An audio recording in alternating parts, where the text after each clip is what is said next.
আসসালামু আলাইকুম সুপ্রিয় শিক্ষার্থী বন্ধুরা, প্রতিদিনের আজকেও এসেছি খুবই গুরুত্বপূর্ণ একটি বিষয় নিয়ে আপনাদের সামনে। আমি আজকের যে বিষয়টা নিয়ে আলোচনা করছি তা হচ্ছে কত পেলে নিবন্ধন লিখিত পরীক্ষায় চূড়ান্তভাবে চাকরি হয়।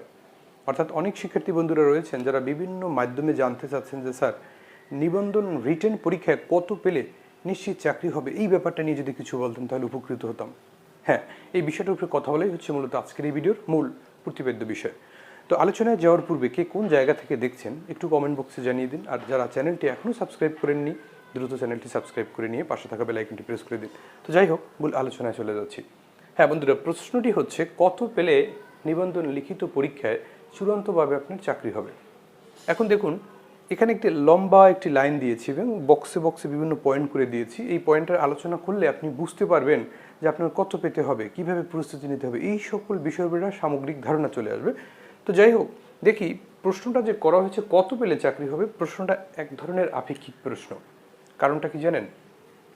এটা নির্ভর করছে সাবজেক্ট এবং পোস্ট এবং ক্যান্ডিডেটের সংখ্যার উপর। এখন প্রশ্ন হলো কিভাবে সাবজেক্ট যদি আপনার মনে করুন ইসলাম ইতিহাস, অ্যাকাউন্টিং, মৃত্তিকা বিজ্ঞান, গার্হস্থ্য অর্থনীতি, এরকমের কিছু সাবজেক্ট আছে যেই সাবজেক্টগুলোয় স্কুল কলেজে ওই সাবজেক্টগুলো তেমন একটা খুলে না, যার কারণে পদসংখ্যা খুবই কম। এখন যেখানে আপনার 10টা পোস্ট নেবে সেখানে কত পাবেন? তাতে তো 80 পেলেও আপনার চাকরি হবে না, 70 পেলেও তো চাকরি হবে না, এরকম একটা পরিস্থিতি।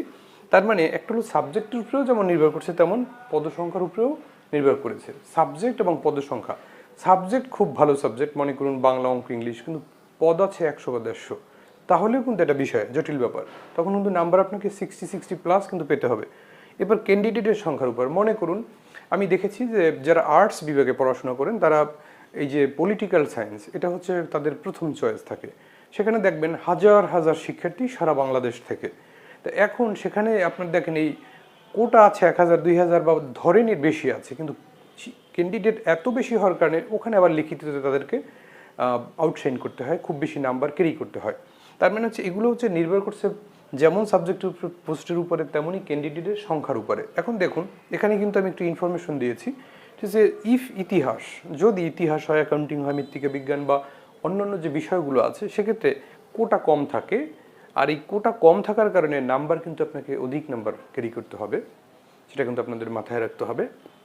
এখন প্রশ্ন হলো যদি বাংলা, গণিত এবং ইংরেজি হয় সেক্ষেত্রে দেখবেন কোটা থাকে বেশি, তার আলটিমেটলি কম নাম্বার পেলেও আপনার এক্ষেত্রে চাকরি হওয়ার সম্ভাবনা থাকে। কম নাম্বার বলতে তার মানে এর মানে এই না যে আপনি টায় টেনে 40-45 পেলেন, এতে হবে না কিন্তু।